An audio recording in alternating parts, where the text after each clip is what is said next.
How's it going, guys? This is Aviel Leos from the Children's Court coming to you live from Mission Control Studios, and today we've got my first movie review.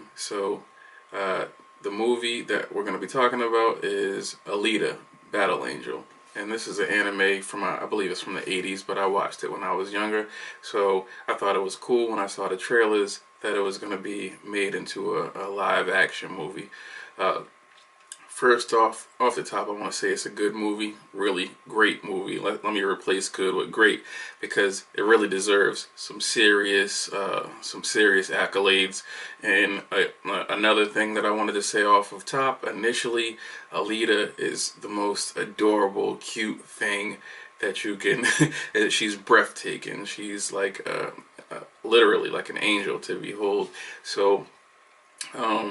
They did a great job with her as a child inside her child body. She was adorable, and she was amazingly beautiful when she got her more adult-like body. Essentially, she's like a 15 or 16-year-old girl, but of course she takes on a more mature role. This is a Japanese anime manga-based film, so usually younger adults take on much more mature roles in life at a younger age over in Japan, in film at least. So yeah, great job with the imagery dealing with Alita. She's absolutely beautiful. You got to see her in 3D in the movies for yourself. So that's one thing. I like instantly when I saw her, I was like, this is like a Martian version of Scarlett Johansson. And Scarlett Johansson is not in the movie, of course, but to me, she looks like a Martian version of Scarlett Johansson. Absolutely breathtaking and beautiful. I don't want to talk about how beautiful Alita is the whole review, but I wanted to get into the story. The story is really deep, very emotional and heartfelt. I watched the Angry Joe review of it, and it was really like duty and shallow and annoying at times. Angry Joe's a pretty articulate guy. I don't want to make this about them, but he's a pretty articulate guy when he's doing his own reviews and doing his own work. And other Joe's, pretty cool. He's a good add-on. But there's this other guy that they have who's just totally annoying, uninformative, and he seemed like he was controlling the conversation by continuously, repetitively insulting the movie while the other guys were trying to make points. So it was like he was leading them in a direction that they didn't necessarily look like they wanted to go so hard in or harsh in.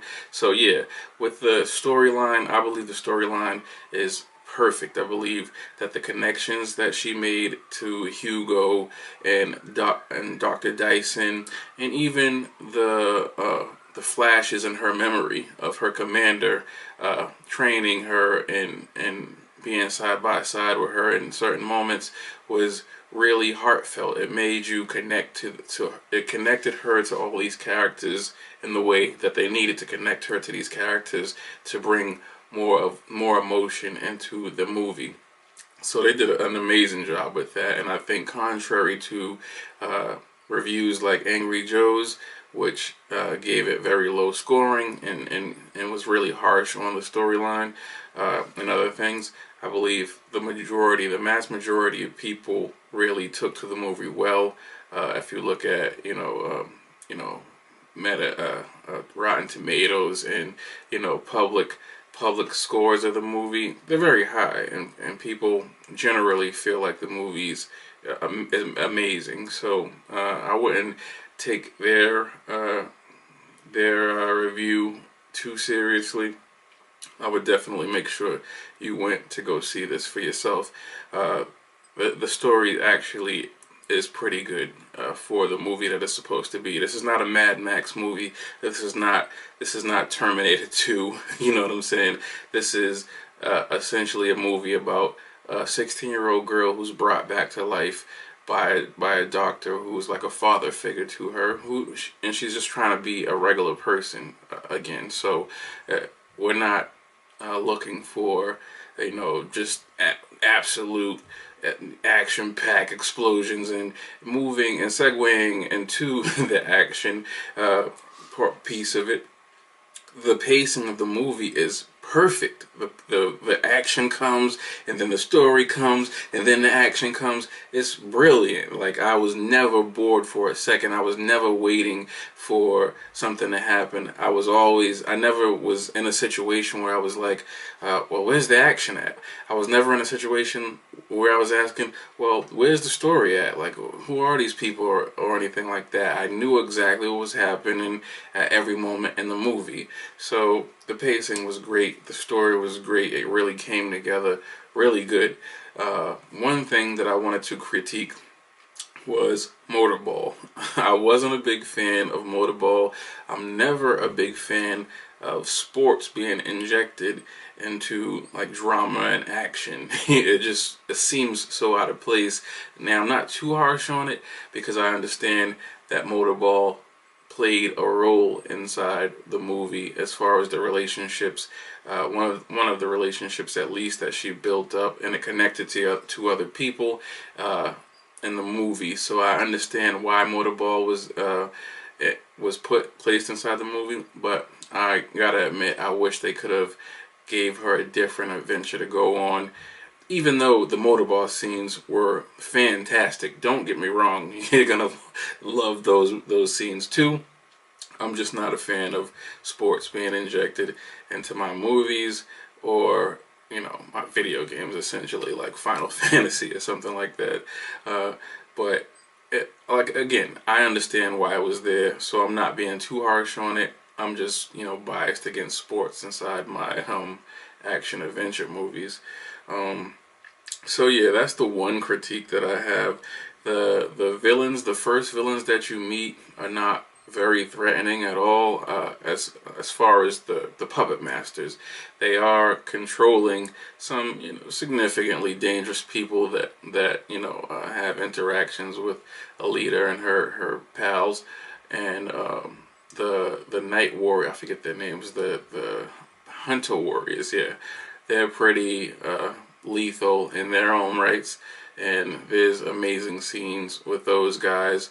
So you guys should look forward to that. If you haven't seen the movie already, if you came here looking for an opinion, an agreeable opinion about the movie, then you came to the right place, because this movie is amazing. So yeah, the first villains that you meet aren't very threatening, but Jennifer Connelly is definitely absolutely stunning inside this movie.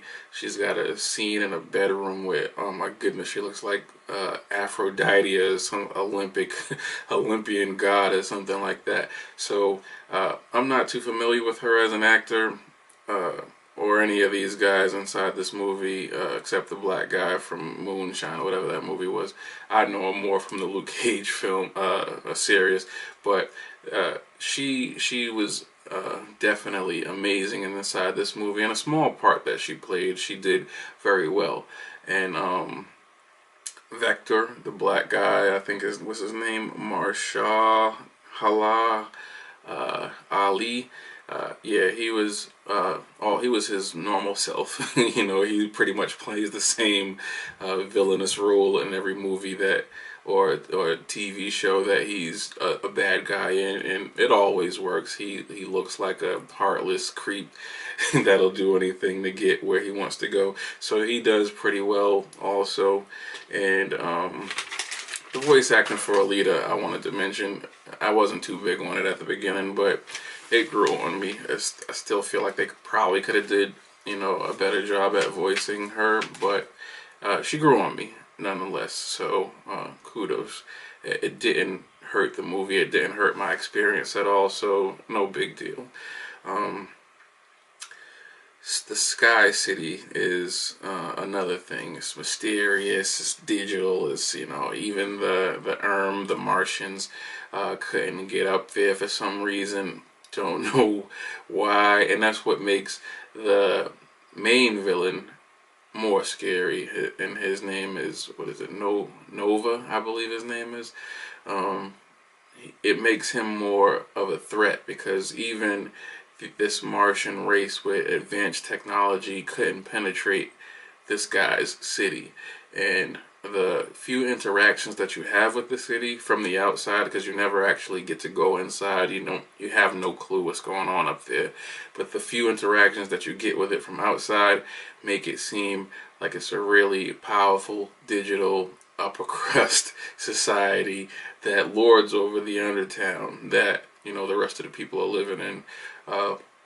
So one more thing is I'm really interested inside the flashbacks that she's having, the memory flashes, so to speak, that she's having in that life that she's forgotten. So this really builds up the sequel and her interactions with Nova, the main antagonist, are pretty intense.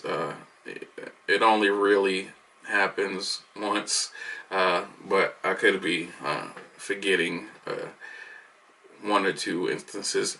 Not really sure. Again, you guys have to experience it for yourself. I don't want to really be spoiling too much, but this movie is overall, I'm going to give it a score. I'm going to be scoring on this channel, so this movie overall I would give a 9.5. This movie is almost perfect. The voice acting of Alita was a little, offy for me, but again, like I said, it didn't hurt my experience. And Motorball, I'm not a big fan of sports inside my movies. I understand why I was there, and I enjoyed the Motorball scenes. I just have some kind of weird thing about sports being inside, like action dramas and stuff like that. So it's almost a perfect movie, and you should definitely go see it. They built up, the build up at the end for the sequel was insane, and then Dia Lupa's song at the end just charged everything. I just watched for I think it was like 2.5 hours. It charged everything, and I could have really sat there and listened to the whole song, but it's 2019, so I went on Spotify and I looked it up. Actually, Apple Music, I have them both, but I looked it up and just listened to it all the way home. So, and got me ready for this review right here. So definitely go see this movie, guys. Don't pay attention or don't listen to any of the bad reviews. I don't know if there are a lot out there, but I watched Angry Joe's expecting him to be like, yeah, this movie was insane, and he was with his friends just totally ripping it apart for seemingly having relationships inside the movie, and dialogue that they didn't agree with. I don't understand it myself, but I would definitely recommend you guys go and experience Battle Angel Alita for yourselves in 3D if you can do that where you are. It's an amazing movie. Alita is one of the most amazing characters that I've ever witnessed on film, so you won't forget her after it's over. Alright guys, so this is gonna do it for this review. I'll see you in the next one, and as usual, talk to me in the chat and I'll talk back. Alright, I'll see you guys later. Bye.